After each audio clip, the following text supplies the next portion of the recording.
자, 오늘은 여호수아에 대해서 다시 한번 말씀을 드릴까 합니다. 제가 여호수아에 대해서 굉장히 많이 설교를 하기도 했는데, 근데 여호수아를 말하기 전에 먼저 꼭 다뤄야 될 인물이 있는데 그게 누구냐면 모세입니다. 오늘도 여호수아의 사역의 시작은 모세가 죽음으로 시작되어집니다. 모세와 여호수아는 뗄래야 뗄 수 없는 관계에 있고요. 모세가 어떤 인물이냐 하는 겁니다. 그 모세가 어떤 인물인지 알아야 오늘 지금 여호수아의 마음을 우리가 헤아릴 수가 있기 때문에, 모세는 성경에 등장하는 인물 중에, 구약 인물 중에서 가장 독특한 인물이라고 말할 수 있어요. 왜냐하면 약속의 땅에서 태어나지 않았고요, 약속의 땅에 가본 적도 없고요. 그런데 이스라엘 백성을 약속의 땅으로 인도하는 사람입니다. 그렇잖아요. 자기가 가보지도 않은 땅을 백성을 이끌고 간다라는 것 자체가 엄청난 믿음입니다. 모세는 정말 굉장한 믿음을 가진 사람이기도 하고요.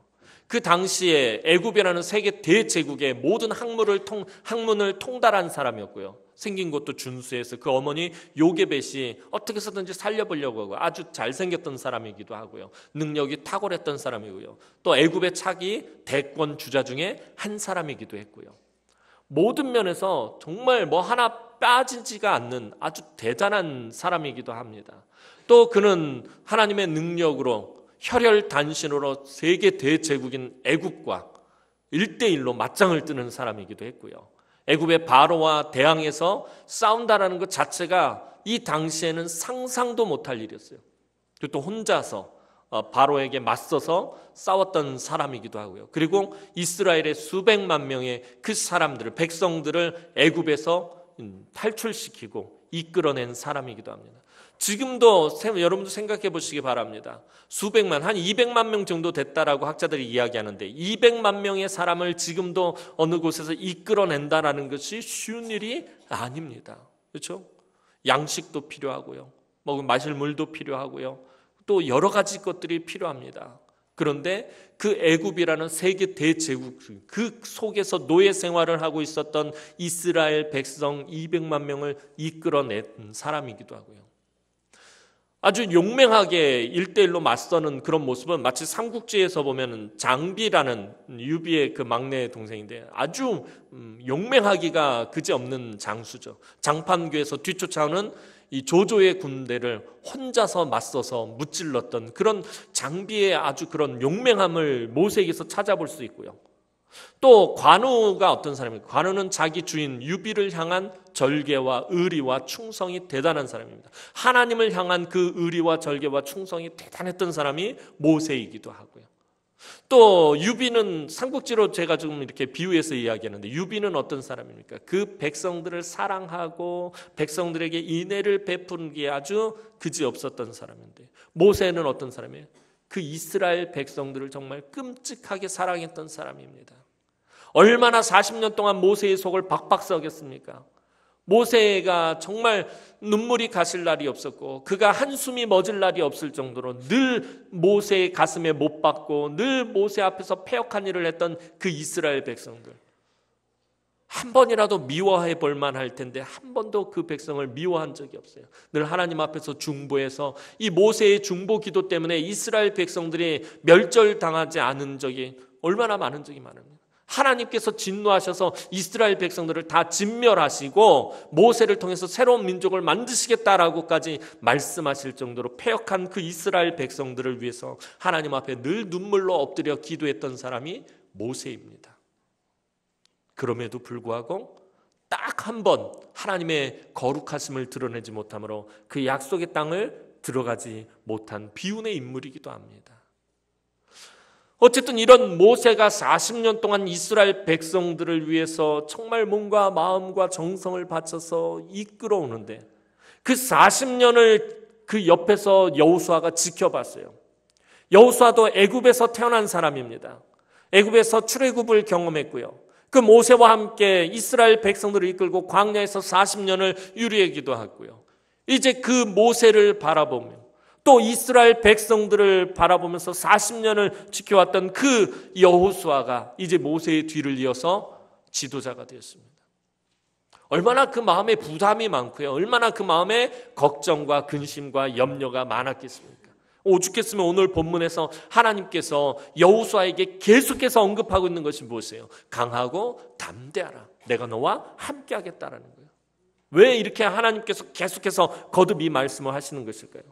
여호수아가 심히 두려워하고 있기 때문에, 무서워하고 있기 때문에 그런 거예요.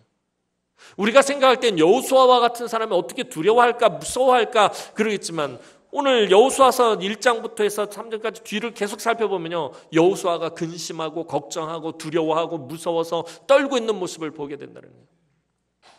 여호수아도 오늘 저와 여러분들과 성정이 똑같은 사람이라는 거예요. 성경에 등장하는 수많은 우리 믿음의 조상들, 믿음의 용사들, 믿음의 영웅들, 마치 우리와는 전혀 다른 사람이라고 우리가 생각하기 쉬운데 아니에요. 성경은 절대로 우리와 다른 사람이라고 말하지 않습니다. 갈멜산에서 엄청난 능력을 행했던 엘리야를 성경은 뭐라고 말하죠? 우리와 성정이 같은 사람이로되. 저가 하나님 앞에서 기도했을 때 3년 반 동안 내리지 않던 피가 내렸다라고 성경은 말하고 있어요. 우리와 똑같은 사람이다라고 말하고 있어요. 이 말은 엘리야뿐만 아니라 성경에 등장하는 우리의 수많은 그 믿음의 조상들 다 우리와 똑같은 사람들이다라고 성경은 말하고 있다는 거예요. 오늘 여호수아도 우리와 똑같은 사람이고요. 여호수아도 이제 40년 동안 모세를 그렇게 힘들게 했던 그 백성들을 이끌고 이제 가나안 땅에 들어가서 가나안 땅을 단순히 들어가 그곳에 깃발을 꽂고 말뚝을 받고 사는 게 아니라 그곳에 살고 있는 7개 가나안 족속들과 전쟁을 해서 그들을 몰아낸 후에 그 땅을 차지해야 하기 때문에 여호수아는 근심이 많았을 것입니다. 수도 없이 불평하고 원망하고 패역함을 행했던 그 백성들을 데리고 전쟁을 해야 하기 때문에, 그리고 그 땅에 있는 족속들은 크고 강한 견고한 성읍에 살고 있고요, 기골이 장대한 안악 자손들이었고요, 여러 가지로 어려움들만 여호수아 앞에 펼쳐져 있었다라는 것입니다. 사실 여호수아는 오래도록 이 지도자 훈련을 받은 사람이기도 합니다. 아까 말씀드렸던 것처럼 40년 동안 모세 옆에서 지도자 훈련을 받았습니다. 여호수아는 모세의 시종에서부터 시작해서 전쟁을 하는 이 군대의 장군으로 또 그리고 마지막에는 지도자의 자리에 오르게 됩니다. 이 여호수아라는 이름이 또 독특한 이름입니다. 여호와께서 구원하신다라는 뜻을 가지는데요, 구약에 등장하는 인물들 중에 처음으로 여호와라는 이름과 관련 있는 이름을 가진 인물이 여호수아입니다.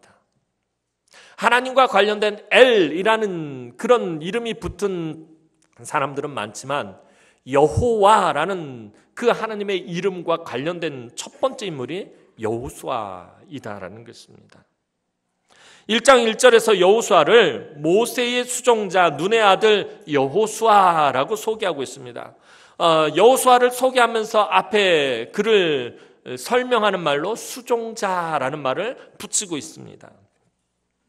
이 수종자라는 말은 모세를 위해서 몸종같이 봉사하는 자라는 말이에요. 모세의 몸종이었다라는 그런 말입니다. 그런데 그런 의미만 담고 있는 것이 아니라 여호수아는 모세 곁에서 양육을 받고 훈련을 받았던 사람이다라는 것을 오늘 성경은 지금 말하고 있는 것입니다.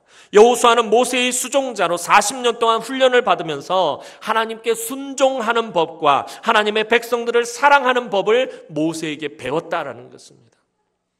모세가 어떤 사람이냐면 하나님의 말씀에 철저하게 순종했던 사람이고, 아까 말씀드렸던 것처럼 그 백성을 정말 뜨겁게 사랑했던 사람이 모세였습니다.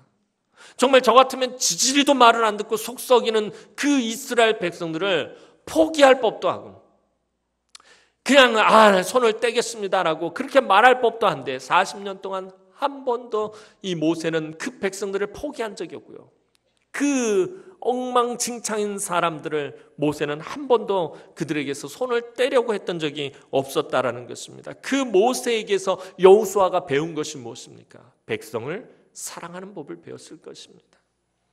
또한 모세라는 위대한 지도자의 삶을 지켜보면서 인생을 이끌어 가시는 하나님의 섭리와 뜻을 하나하나 배워 나아갔을 것입니다. 여호수아는 모세와 출애굽의 과정을 함께 겪으면서 하나님이 얼마나 이스라엘 백성들을 뜨겁게 사랑하시고 그들을 강력하게 구원하시는가를 체험하기도 했습니다. 여호수아는 애굽에서 살 때에 애굽의 장자들이 죽임을 당하는 그 재앙 가운데서도 하나님의 명령대로 집 문설주에 양의 피를 바른 이스라엘의 모든 장자들이 구원을 받는 것을 목격했습니다. 하나님은 구원자이시며 전능자이시며 이스라엘을 너무나도 사랑하신다라는 사실을 온몸으로 깨달은 사람입니다. 하나님의 교회에서 목사나 장로나 권사나 집사의 직분을 맡은 자들은 반드시 오늘 여호수아처럼 예수 그리스도의 영광스러운 구원의 체험이 있어야 한다는 거예요. 여호수아는 그가 지도자로 훈련받는 맨 처음 시작이 무엇입니까? 하나님의 놀라우신 구원의 역사를 체험하는 것에서부터 그가 시작하고 있다는 것입니다. 오늘 저와 여러분들도 마찬가지입니다. 이 구원의 은혜를 체험하는 것이 저와 여러분들에게는 얼마나 엄청난 은혜인지 모릅니다. 저와 여러분들이 무슨 자격이 있어서 구원을 받는 것입니까? 저와 여러분들이 뭘 잘한 게 있다고 하나님 나라를 허락받았습니까? 아무것도 없습니다. 이 구원의 은혜를 체험하지 못하면 오늘 저와 여러분들은 주님의 몸된 교회에서 그 직분과 사명을 제대로 감당할 수 없다라는 것입니다. 사명자의 첫걸음은 구원의 은혜를 체험하는 것이에요. 구원의 은혜로 우리의 심령이 늘 뜨겁게 타올라야 된다는 거예요. 무슨 말이에요? 하나님, 오늘도 어떻게 나 같은 것이 구원을 받고 나 같은 것이 주님의 몸된 교회에서 이 귀한 사명을 맡고 이 귀한 사명을 감당하게 하시나이까? 오늘 우리의 심령이 그래야 한다는 것입니다. 하나님 나라 가기까지 우리 안에서 절대로 식어서는 안 되는 것이 바로 이 구원의 은혜라는 것입니다. 우리를 향하신 예수 그리스도의 그 구원의 능력의 역사가 우리 안에서 사라지면 안 된다는 것입니다.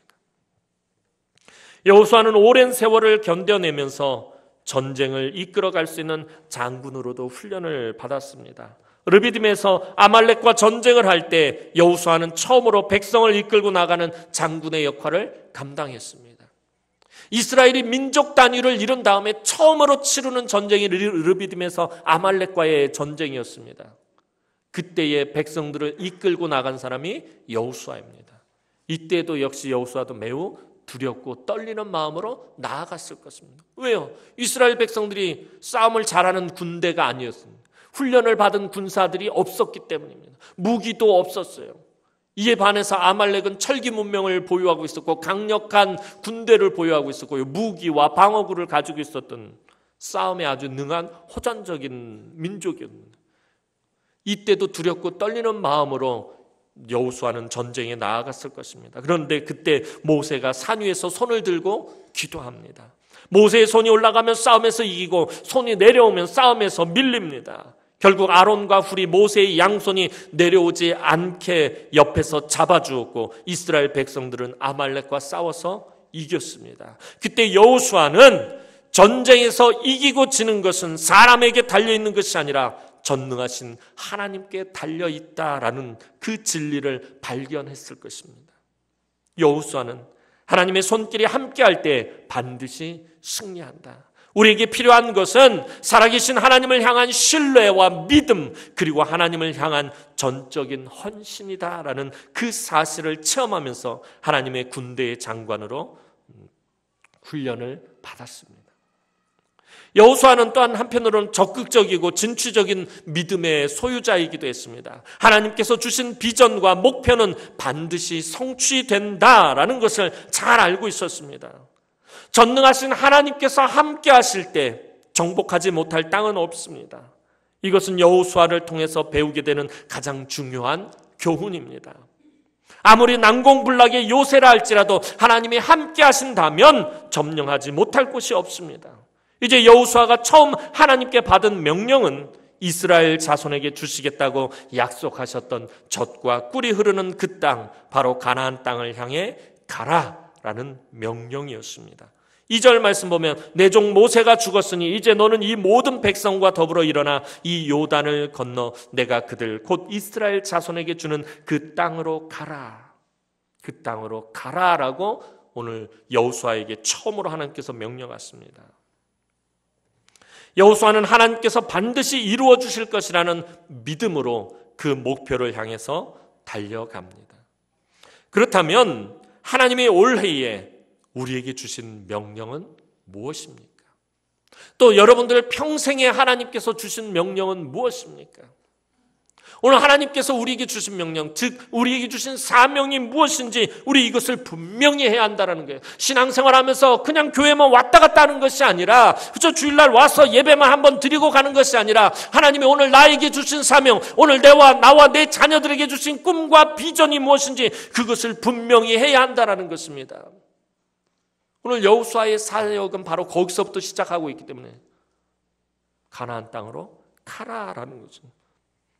하나님께서 주시겠다고 약속하신 그 땅으로 가라라는 하나님의 명령에서부터 시작하고 있다는 거예요. 오늘 저와 여러분들에게 하나님께서 주신 명령은 무엇이고 사명은 무엇입니까? 여러분이 차지해야 할 땅은 또 무엇이며 우리 남은 교회에게 하나님께서 주시려고 하시는 것이 무엇입니까? 그것을 향한 목표를 분명히 하시기 바랍니다. 왜냐하면 하나님이 그 목표를 축복하시고 함께 하신다면 반드시 정복하고 차지하게 될 것입니다. 올해 우리는 성전 리모델링 공사를 앞두고 있습니다. 어떻게 보면 올 한 해 하나님께서 우리 교회에게 명령하시고 저와 여러분들에게 지시하신 것은 아마 이 성전 리모델링 공사일지도 모릅니다. 하나님이 함께 하시고 하나님이 축복하시면 하나님의 영광으로 가득 찬 예배 초소를 준비하게 될 것입니다. 그래서 우리는 그 믿음의 목표를 향해서 다니엘처럼 뜻을 정해야 합니다.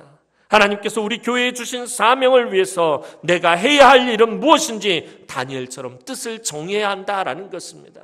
그저 본당 리모델링 공사 제가 앞에서 그냥 기도할 때나 우리 장로님들이 이야기하는 그것으로만 끝나는 것이 아니라 여러분들에게 이것이 선포되어졌을 때 우리가 아직 공청회는 하진 않았지만 우리가 공식적으로 선포하지는 않았지만 이미 저와 우리 장로님들을 통해서 이것이 여러분들 앞에 발표되었는 거나 마찬가지입니다. 이때 여러분들은 이것을 위해서 내가 감당해야 할 사명은 무엇인지 뜻을 정해야 한다라는 것입니다. 제가 여러분들에게 헌금을 많이 하라 지금 그것을 말씀드리는 것이 아닙니다. 물론 그것도 중요합니다. 그러나 하나님께서 올 한 해 우리에게 주신 이 사명을 내가 어떻게 감당할 것인지 뜻을 정해야 하고 그 사명을 분명히 해야 한다는 것입니다. 이건 나와 아무런 상관이 없는 거야.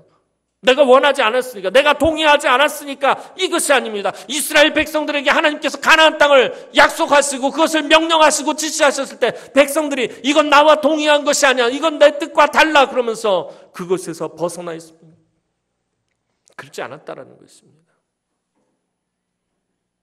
다니엘이 하나님을 알지도 못하는 그 이방 나라 그 심장부에서 그가 하나님을 위해서 뜻을 세웠던 것처럼 오늘 저와 여러분들이 하나님을 위해서 무엇을 해야 할 것인지 분명히 뜻을 정해야 한다는 거예요.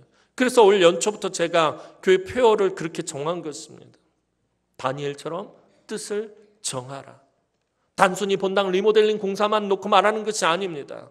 신앙생활을 하면서 아무런 뜻을 정하지 못하고 아무런 사명감 없이 아무런 책임감 없이 그렇게 신앙생활에서는 안 된다라는 것입니다. 올 한 해 하나님께서 나를 통해서 이루어 갈 것들에 대해서 기대하면서 뜻을 정해야 한다는 거예요. 내가 평생에 하나님 앞에서 이루고 쌓아야 할 것들에 대해서 뜻을 정해야 한다라는 것입니다.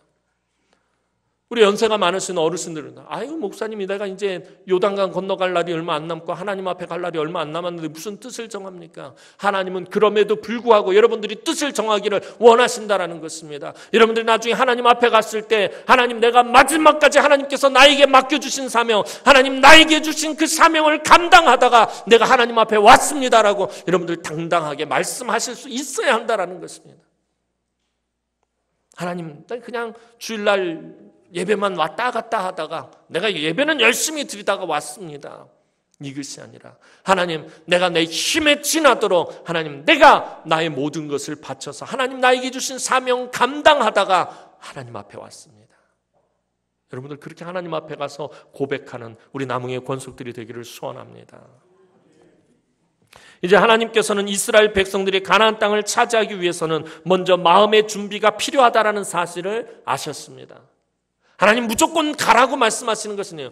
가라라고 말씀하시고 하나님 그냥 손 떼시는 것이 아니라 이 가나안 땅, 하나님께서 약속하신 그 땅을 차지하기 위해서는 여호수아를 비롯해서 이스라엘 백성들의 마음의 준비가 필요하다라는 것을 잘 아셨다라는 것입니다.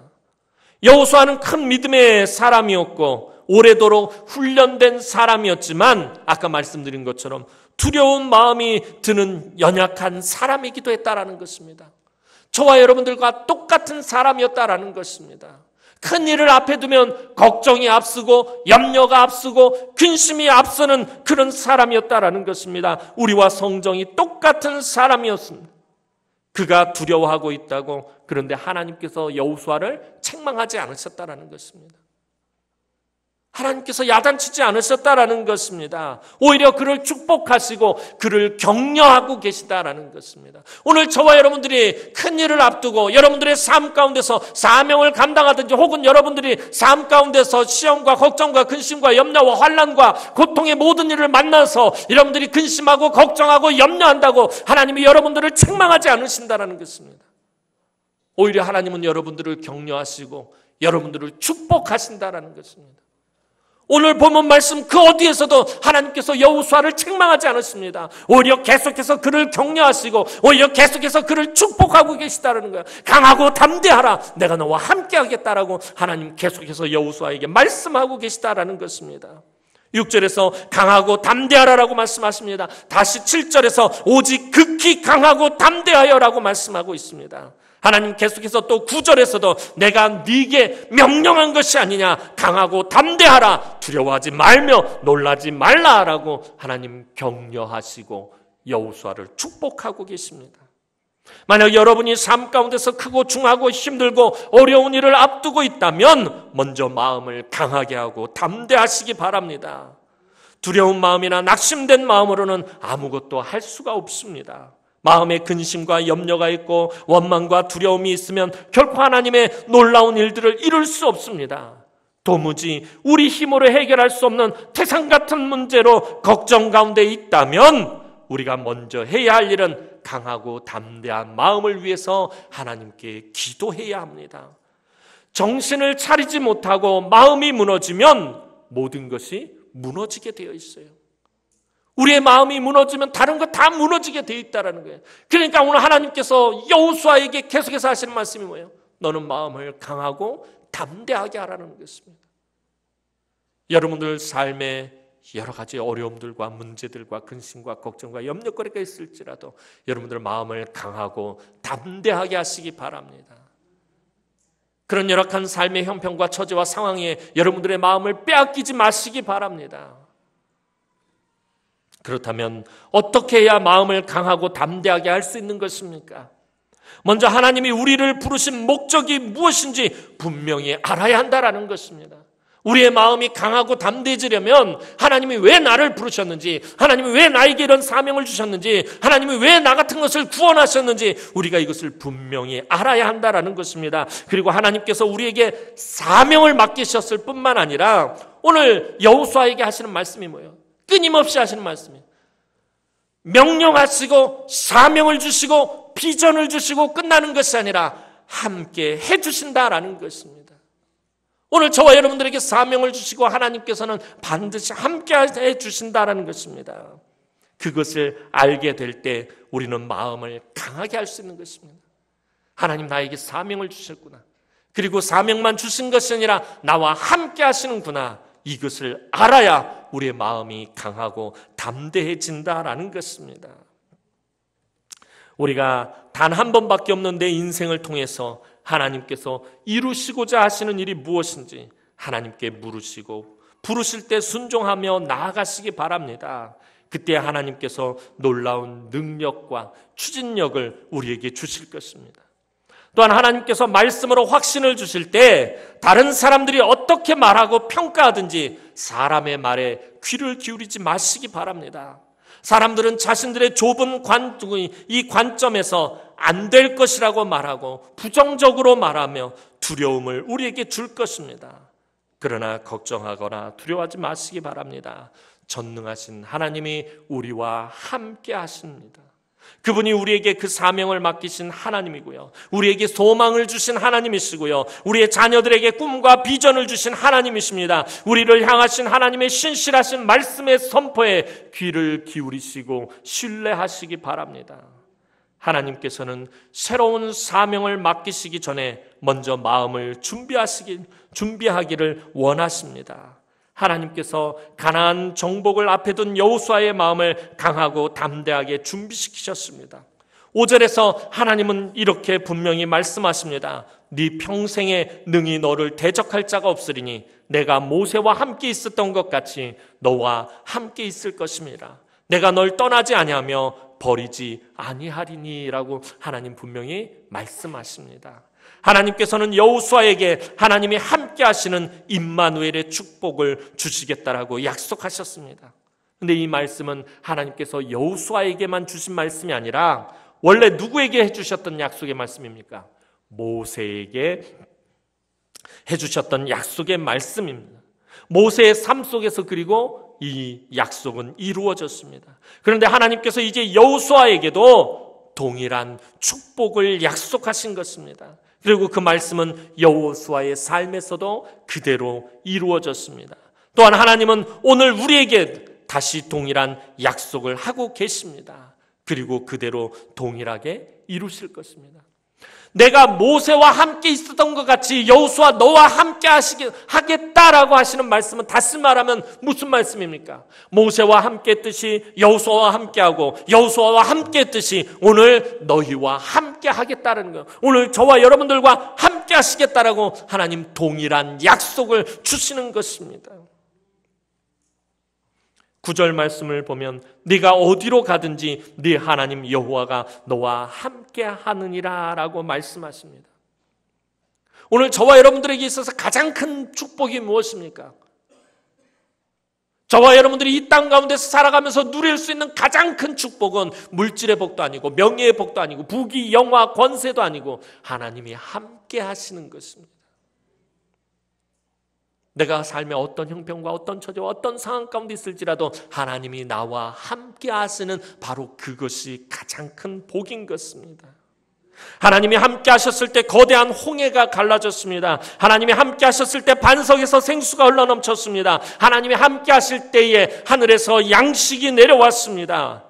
그렇기 때문에 하나님이 우리와 함께 하시는 것이 은혜요 축복입니다. 그래서 무슨 일을 하든지 먼저 함께 하시는 하나님께 묻고 하나님의 뜻을 구하고 그 하나님을 따라가야 합니다. 사랑하는 성도 여러분, 중요한 것은 하나님의 뜻을 귀하게 여기고 내가 하나님을 지금 신뢰하고 있는가 하는 것입니다. 내가 지금 이곳에서 예배를 드리고 있지만 내 마음이 정말 하나님을 신뢰하고 있는지, 내가 정말 하나님을 붙잡고 있는지, 내가 정말 하나님의 뜻을 귀하게 여기고 있는지, 이것이 중요하다라는 것입니다. 교회가 하나님의 뜻을 귀하게 여기고 그 뜻을 따라갈 때 하나님께서 직접 그 교회를 다스리십니다. 목사나 성도가 교회의 머리가 될 수 없습니다. 여기 있는 이 다민 목사가 이 교회의 주인이 아닙니다. 이 교회를 이끌어가는 자가 아닙니다. 교회의 머리는 더더구나 아닙니다. 오직 교회의 머리는 살아계신 우리 주 예수 그리스도뿐이십니다. 예수 그리스도께서 교회의 주인 되시며 교회를 다스릴 때에 우리가 만나는 모든 역경과 고난은 약속의 땅을 향해 가는 그저 쉬운 통과점에 불과하다라는 것입니다. 가나안 땅은 하나님께서 그 사랑하는 백성들에게 주신 땅이지만 여호수아와 이스라엘 백성들이 전쟁을 통해서 정복해야 할 땅이다라는 거예요. 적과 꿀이 하나님께서 약속하신 땅이 무엇이에요? 아브라함에게 이미 약속하셨던 그 땅이 어떤 땅이에요? 적과 꿀이 흐르는 땅이에요. 은혜의 땅이에요. 이스라엘 백성들과 그 자손이 만대까지 소유할 땅입니다. 그런데 그 땅에 한 가지 문제가 있습니다. 무엇입니까? 전쟁을 통해서 차지해야 하는 땅이다라는 것입니다. 그냥 아무도 살지 않는 빈 공터가 아니라 아까 말씀드린 것처럼 그곳에는 크고 견고한 성읍이 수도 없이 많고 안악자손과 같이 기골이 장대한 싸움에 능한 군사들이 지키고 있는 땅이다라는 것입니다. 전쟁을 통해서 정복해야 할 땅이다라는 것입니다. 이미 오래전에 아브라함에게 약속으로 주신 땅이지만 그것은 전쟁을 통해서 차지해야 하는 곳입니다. 다시 말해서 가만히 앉아있으면 얻을 수 없는 땅이다라는 것입니다. 오늘 저와 여러분들에게 하나님께서 약속하신 것도 마찬가지예요. 저와 여러분들에게 주신 사명도 마찬가지예요. 가만히 앉아있는다고 차지할 수 있는 것이 아니고, 가만히 앉아있는다고 복을 받게 되는 것도 아니고, 가만히 앉아있으면 얻게 되는 것이 아니다라는 것입니다. 하나님께서는 우리에게도 각자에게 약속의 땅을 분명히 주셨습니다. 꿈과 비전을 보여주셨습니다. 그것은 이미 주신 땅이지만 우리도 영적인 전쟁을 통해서 얻어야 한다라는 것입니다. 우리가 구원의 은혜는 값없이 거저받았지만 그 외의 모든 것들은 저와 여러분들이 땀 흘리고 수고함으로 차지하고 얻게 된다라는 거예요. 영적인 전쟁을 치열하게 치르면서 차지하고 정복하는 것이다라는 거예요. 하나님 나라를 위해서 싸움 한번 하지 않고 땀 한 방울 흘리지 않고 치열한 영적 전쟁 한번 치르지 않은 사람은 결코 차지할 수 없는 것들이다라는 것입니다. 그래서 사도 바울은 에베소서 6장에서 하나님의 전신 갑주를 입으라고 말하고, 또 디모데전서 6장 12절에서 믿음의 선한 싸움을 싸우라고 말씀하고 있는 것입니다. 하나님은 당신의 백성들이 온실의 화초처럼 나약한 인생으로 살아가기를 원하지 않으신다라는 거예요. 왜 우리가 필요한 것들, 왜 그때마다 하나님 채워주시지 않고 도와주시지 않고, 왜 하나님 우리를 힘들게 하시고 훈련하시고 연단하시는 것입니까? 오늘 저와 여러분들이 온실의 화초같이 그렇게 자라기를, 그렇게 성장하기를 하나님은 원하지 않기 때문이다라는 것입니다. 강한 폭풍과 비바람 속에서도 견뎌내며 생명을 꽃피우는 들국처럼 강하게 승리하며 살기를 하나님 원하신다라는 것입니다. 그래서 여호수아를 통해서 오늘 우리에게도 하나님께서는 동일한 은혜와 능력의 말씀을 주시는 것입니다. 오늘 여러분들의 자녀를 키우면서 여러분들도 하나님과 똑같은 마음 아닙니까? 여러분들의 자녀들의 온실의 화초처럼 그렇게 자라기를 원하십니까? 아니면 이 세상의 쇠파와 이 세상의 험한 그 모든 것들과 맞서서 싸워서 이기는 강한 들꽃과 같이 살기를 원하십니까? 여러분들도 마찬가지일 거예요. 그저 온실 속의 화초처럼 그냥 바람만 불어도 꽃잎이 떨어지고 그냥 흔들리고 시들어버리는 그런 자녀들의 인생이 아니라, 이 험한 세상 속에서, 이 험악한 세상 속에서 당당히 맞서서 싸워서 승리하는 그런 자녀들의 삶이기를 여러분들 원하시는 것처럼 하나님도 오늘 저와 여러분들을 향해서 동일한 부모의 마음을 가지고 계시다라는 것입니다. 우리 남은교회에 주신 하나님의 비전이 무엇입니까? 그것은 예배로 우리의 모든 삶이 회복되어지는 것입니다. 제가 우리 교회에 부임하면서부터 끊임없이 강조했던 것이 무엇입니까? 예배입니다. 예배로 회복되어지자고 제가 처음 정한 표어가 그거였습니다. 예배를 귀하게 여겨야 된다는 거예요. 저와 여러분들은 예배로 하나님과 언약을 맺은 자들이기 때문입니다. 시편 50편 5절 말씀, 성도들을 내게로 불러 모으라, 저들은 나와 제사로 언약한 자들이니라라고 하나님 분명히 말씀하시고 있어요. 예배로 약속하셨다라는 것입니다. 하나님 찾으시는 예배자로 우리가 하나님 앞에 설 때 하나님께서는 그 예배를 통해서 우리에게 은혜를 베푸시고, 예배를 통해서 복을 베푸시고, 예배를 통해서 우리를 치유하시고 회복시키시고 새롭게 하신다라는 것입니다. 그래서 예배가 중요한 것입니다. 말씀과 기도의 능력을 체험하며 하나님 찾으시는 참된 예배자로 서는 것이 중요합니다. 우리뿐만 아니라 우리의 자녀 손들도, 우리 다음 세대들도 예배의 감격과 예배의 감동을 이곳에서 동일하게 누려야 한다라는 것입니다. 그래서 우리가 예배 처소를 새롭게 준비하는 것입니다. 물론 그것은 우리 성도들의 수고와 헌신과 땀으로 분명히 이루어집니다. 하나님도 여호수아에게 주신 약속의 땅은 그들이 발로 밟는 곳이다라고 분명히 말하고 있어요. 하나님 오늘 여호수아와 이스라엘 백성들에게 약속하신 말씀이 뭐예요? 너희의 발로 밟는 곳을 주시겠다라고 말씀하셨어요. 발로 밟지 않은 곳을 주시겠다라고 말씀하지 않으셨다는 거예요. 이스라엘 백성들이 땀 흘리고 수고하며 그 발로 밟고 다니면서 차지하고 정복한 그곳을 주시겠다라고 말씀하십니다. 다시 말해서 발로 밟고 수고하고 헌신해야만 차지할 수 있다라는 것입니다. 오늘 이스라엘 백성들이 손쉽게 거저 그 가나안 땅을 얻은 것이 아닙니다. 영적인 전쟁을 치열하게 싸워야만 차지할 수 있는 것입니다. 오늘 성전 리모델링 공사도 마찬가지입니다. 이것이 결코 쉽게 이루어지는 것이 아닙니다. 이 장로님들과 제가 이것을 준비하면서 이게 그냥 쉽게 이루어질 것이라고 생각하고 했겠습니까? 절대로 이게 쉽게 이루어지는 것이 아닙니다. 저와 여러분들이 발로 밟는 수고와 헌신, 그리고 치열한 영적인 전쟁을 통해서 이루어진다라는 것입니다. 그래서 하나님만 의지하고 하나님만 붙잡고 기도해야 합니다. 하나님이 함께 하셔야만 은혜 가운데 이루어지기 때문입니다. 오늘 하나님께서 주신 이 약속의 말씀이 오늘 저와 여러분들에게 분명하게 선포되어져야 한다는 것입니다. 지극히 강하고 담대하라, 내가 너희와 함께 하리라는 이 하나님의 약속의 말씀이 오늘 저와 여러분들에게 분명히 세워져야 한다는 것입니다. 여러분들은 이제 공청회가 며칠 남지 않았습니다. 장로님들 지금 우리 위원장 장로님을 비롯해서 위원 장로님들이 지금 열심히 준비하고 계세요. 모든 성도들 앞에 이제 이 모든 것들을 다 보여드릴 것이에요. 이제 본격적으로 시작되어질 것이에요. 근데 이제 저와 여러분들이 해야 할 일이 무엇입니까? 저와 여러분들이 해야 될 것이 무엇입니까? 목사님 또 헌금하라고 또 그러시나 보다. 아니에요. 그거보다 더 중요한 것이 있어요. 하나님을 신뢰하고 하나님을 붙잡는 것이에요. 여러분들 기도하셔야 돼요.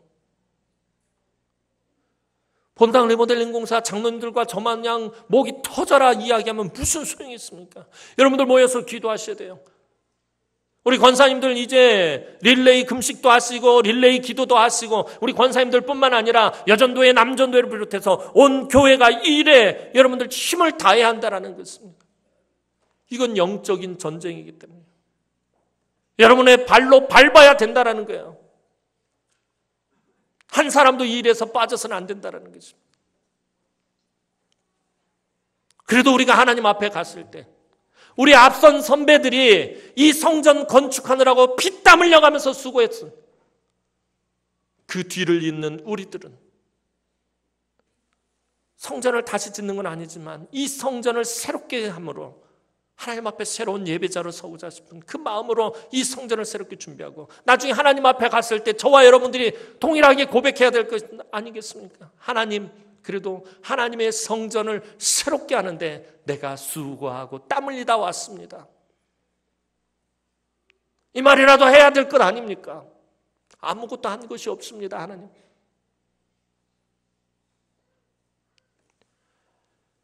우리가 연세 드신 분들은 무엇을 할 수 있습니까?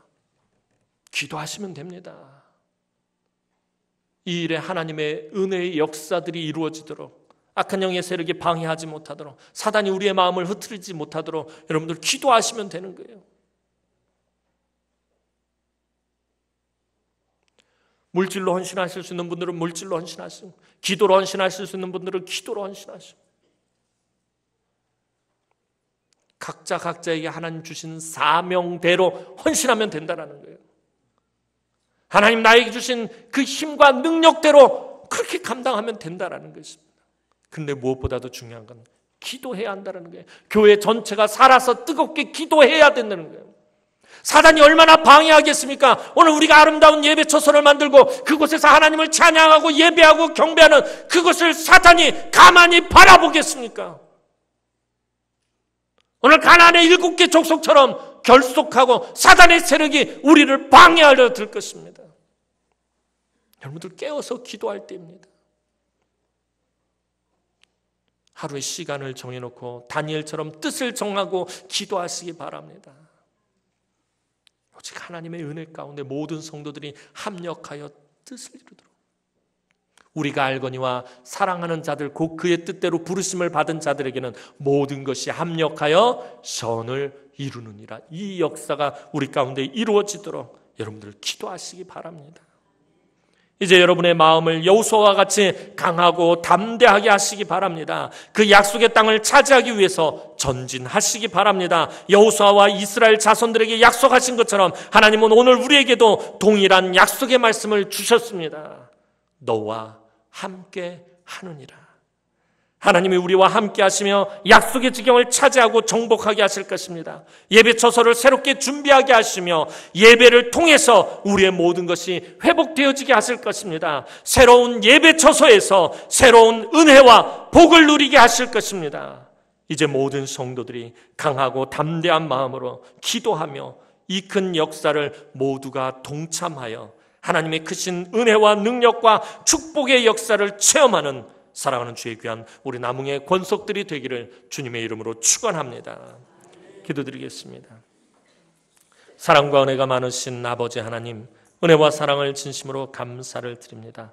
오늘도 하나님께서 우리에게 너무나도 귀한 사명을 주시고 우리에게 귀한 약속의 말씀을 주신 줄로 합니다. 하나님, 이 제단을 통해서 하나님 홀로 영광 받으시기를 소원합니다. 이 제단을 통해서 하나님의 놀라운 은혜와 능력의 역사들이 이루어지기를 소원합니다. 하나님, 우리에게 주신 그 귀한 사명, 오늘 여호수아와 같이 강하고 담대하게 감당하는 오늘 우리 남흥의 권속들이 되게 하여 주옵소서. 하나님, 우리 성도들의 심령을 강하고 담대하게 하여 주옵소서. 하나님이 함께 하심을 우리가 알게 하여 주옵소서. 그래서 올 한 해 하나님의 그 크신 은혜와 능력을 아버지 한 사람도 빠짐없이 다 체험하고 다 목격할 수 있도록 하나님께서 은총을 베풀어 주옵소서. 감사를 드렸고 예수님의 이름으로 기도하옵나이다. 아멘.